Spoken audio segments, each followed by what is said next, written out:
जय हिंद। देखिए आज संविधान से प्रश्न है, चलिए शुरू करते हैं। पहला क्वेश्चन, अधिनियम में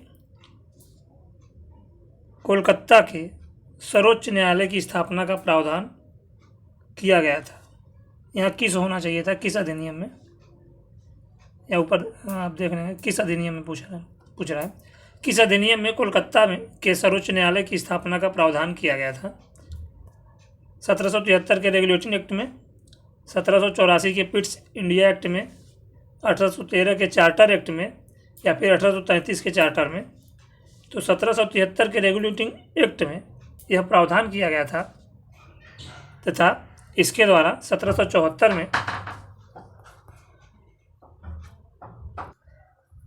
में कलकत्ता में सर्वोच्च न्यायालय की स्थापना की गई। उसके प्रथम मुख्य न्यायाधीश एलिजा इम्पे थे। कौन था?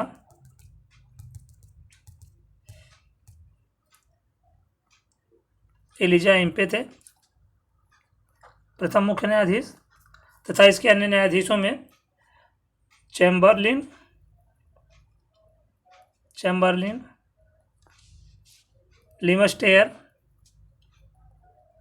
लिमस्टेयर और हाइड, ये तीन थे। यानी मुख्य थे एलिजा इम्पे और चैम्बर, हाइड और लिमस्टेयर, तीन अन्य न्यायाधीश थे 1774 में जब इसकी स्थापना हुई 1773 के रेगुलेटिंग एक्ट से कलकत्ता में। ठीक, अगला प्रश्न, क्वेश्चन नंबर 2, भारत के राष्ट्रपति अपनी शक्तियों का प्रयोग करते हैं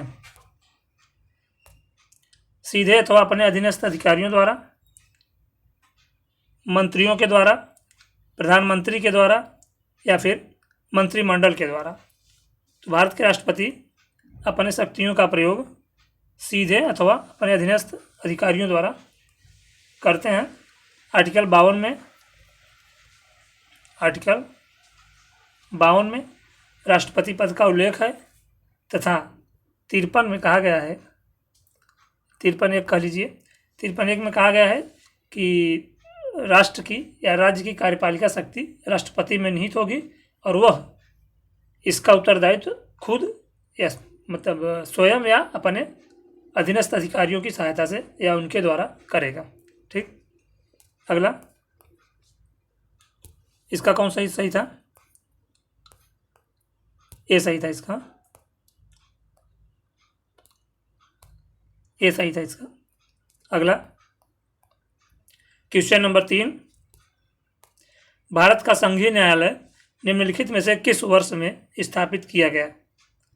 1935 में, 1937 में, 1946 में, या फिर 1947 में। तो भारत का संघीय न्यायालय पूछ रहा है, उसके पहले अभी सर्वोच्च न्यायालय पूछा था पहली बार। तो पहली बार सर्वोच्च न्यायालय कलकत्ता में 1773 के रेगुलेटिंग एक्ट से 1774 में किया गया था। देखिए ये संघीय न्यायालय पूछ रहा है। संघीय न्यायालय 1935 के अधिनियम द्वारा 1937 में प्रथम बार किया गया था। इसके मुख्य न्यायाधीश कौन थे? मैरिस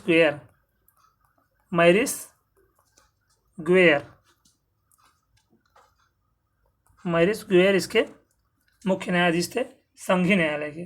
ठीक, अगला, चौथा क्वेश्चन, निम्नलिखित में से कौन सी शब्दावली भारत के संविधान में लिखित नहीं है? कौन सी शब्दावली भारत के संविधान में लिखित नहीं है? वार्षिक वित्तीय विवरण, विनियोग विधेयक, बजट, या फिर भारत की संचित निधि। इसमें से कौन सी शब्दावली भारत के संविधान में लिखित नहीं है? तो कौन सी नहीं है? बजट शब्द का उल्लेख भारतीय संविधान में नहीं किया गया है, जबकि बजट की जगह अनुच्छेद 112 में वार्षिक वित्तीय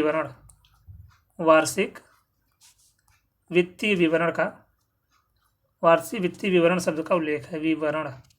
ठीक, वार्षिक वित्तीय विवरण शब्द का उल्लेख है अनुच्छेद 112 में।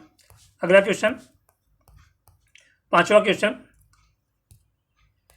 सॉलिसिटर जनरल निम्नलिखित में से क्या होता है?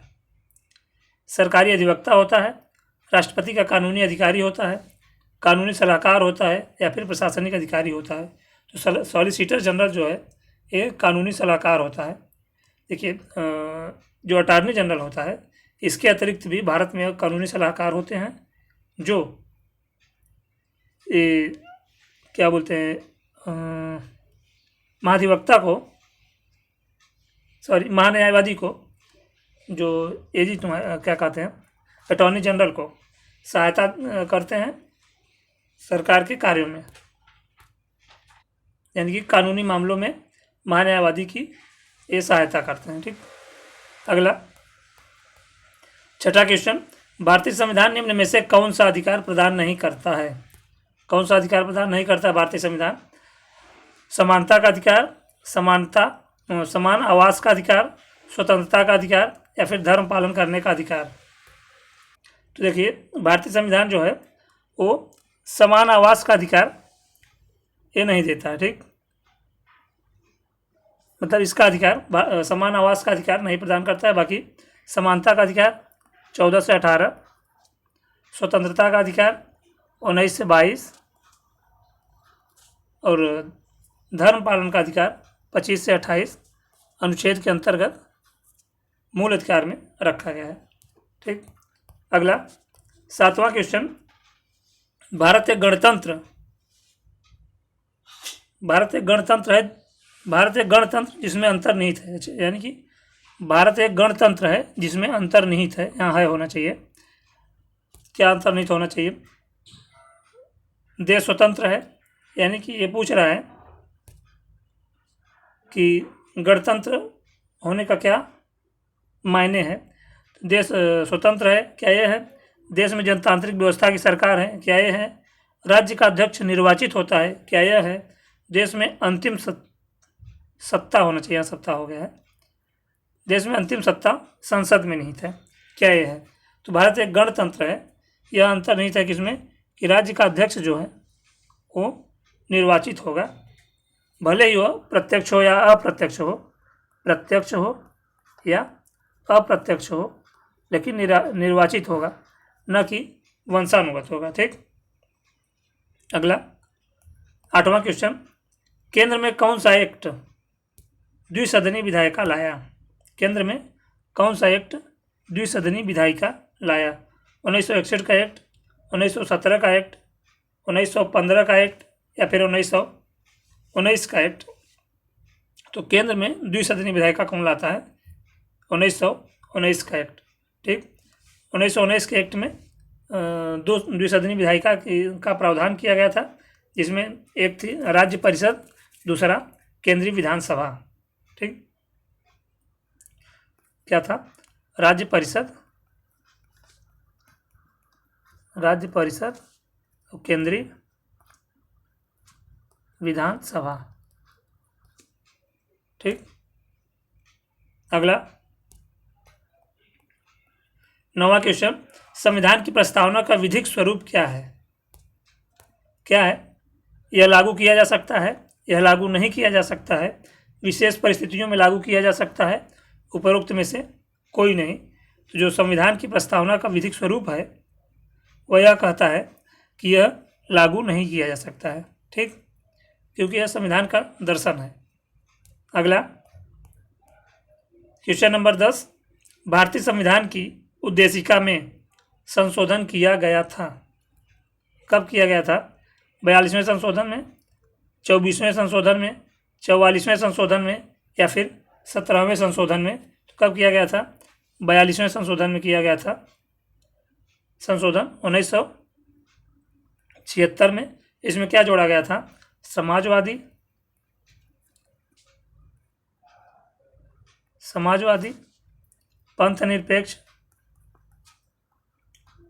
पंथनिरपेक्ष और अखंडता।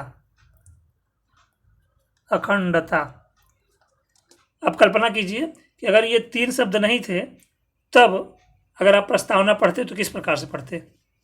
तो भारत को, कि हम भारत के लोग, भारत को संपूर्ण शब्द भी नहीं था उसमें, तो हम भारत के लोग, भारत को प्रभुत्व संपन्न, समाजवादी नहीं था, पंथनिरपेक्ष भी नहीं था, तो आप क्या पढ़ते कि हम भारत के लोग भारत को प्रभुत्व संपन्न लोकतंत्रात्मक गणराज्य बनाने के लिए, इस तरह से पढ़ते। ये 2 शब्द बीच में है, एक शब्द अखंडता शब्द और आगे जाके आता है बीच में, ठीक। अगला 11वां क्वेश्चन, भारत के राष्ट्रपति को यह अधिकार नहीं प्राप्त है कि वह क्षमादान करे, आपातकाल की घोषणा करे, सर्वोच्च न्यायालय के न्यायाधीश को हटाए या फिर अध्यादेश जारी करे। तो क्षमादान की शक्ति पूर्णतः प्राप्त है इसे, आपातकाल की घोषणा प्राप्त है, अध्यादेश जारी करने के लिए भी प्राप्त है। कि सर्वोच्च न्यायालय के न्यायाधीश को हटाने के लिए इससे पहले संसद के दोनों सदनों में कुल सदस्यों के बहुमत से तथा उपस्थित एवं मतदान किए हुए सदस्यों के 2/3 बहुमत से एक प्रस्ताव पारित करना होगा कि यह कदाचार या फिर असमर्थ, इसमें कदाचार या असमर्थता पाया गया है, तब यह राष्ट्रपति के पास जाएगा और तब राष्ट्रपति अगर इसमें साइन करता है तब इसे हटाने का प्रावधान है। इसलिए कह सकते हैं आपकी राष्ट्रपति को यह अधिकार प्राप्त नहीं है। ठीक।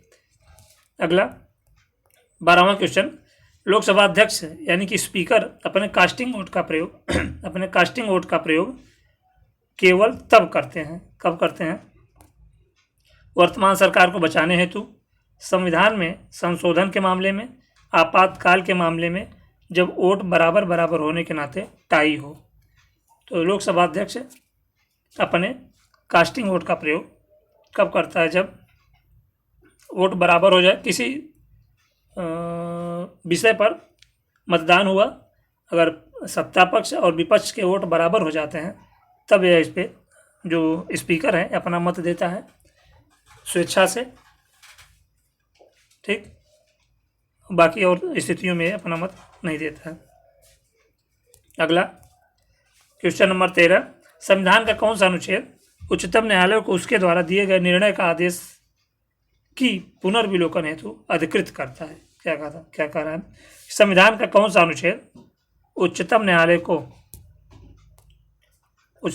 को उसके द्वारा दिए गए निर्णय या आदेश की पुनर्विलोकन हेतु अधिकृत करता है? अनुच्छेद कह यह रहा है कि सुप्रीम कोर्ट यदि कोई निर्णय देता है तो खुद अपने निर्णय का ही पुनर्विलोकन का अधिकार रखता है या नहीं, ऐसा पूछ रहा है। तो अधिकार रखता है, किस में रखता है ये पूछ रहा है। अनुच्छेद 138, अनुच्छेद 139, अनुच्छेद 130 या फिर अनुच्छेद 137। तो संविधान के अनुच्छेद 137 के तहत उच्चतम न्यायालय यानी कि सुप्रीम कोर्ट अपने ही दिए हुए निर्णय का पुनर्विलोकन कर सकता है। ठीक। अगला 14वां क्वेश्चन, उच्च न्यायालय के सेवानिवृत्त जज को पेंशन कहाँ से दी जाती है? उच्च न्यायालय के सेवानिवृत्त जज की बात कर रहा है और पेंशन की बात कर रहा है, विशेष ध्यान देंगे आप। ठीक। भारत की संचित निधि से जहाँ उसने अंतिम सेवा की है, विभिन्न राज्यों की संचित निधि से जहाँ उसने सेवा की है, या फिर भारत की आकस्मिक निधि से।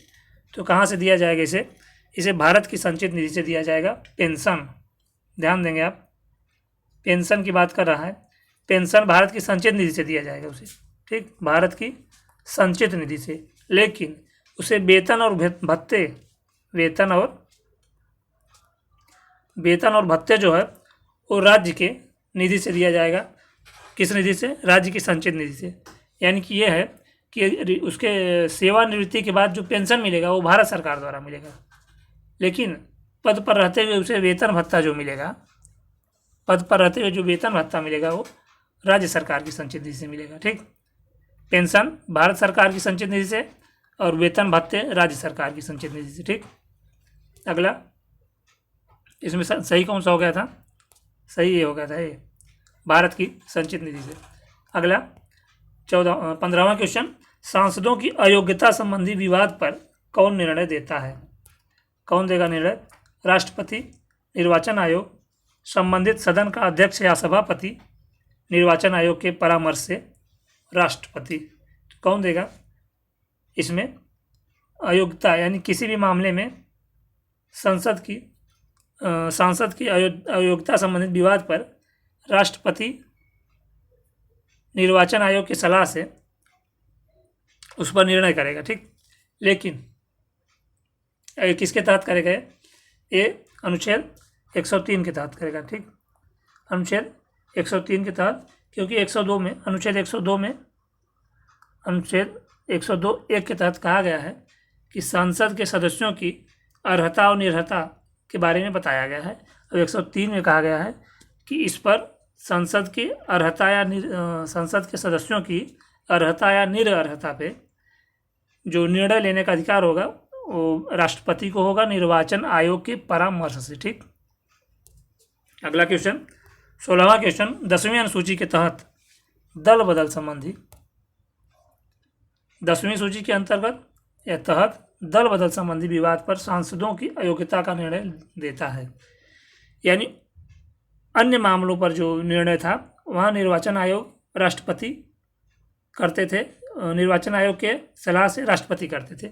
यहाँ क्या पूछ रहा है कि 10वीं अनुसूची के तहत दल बदल संबंधी विवादों पर सांसदों की अयोग्यता का निर्णय देता है।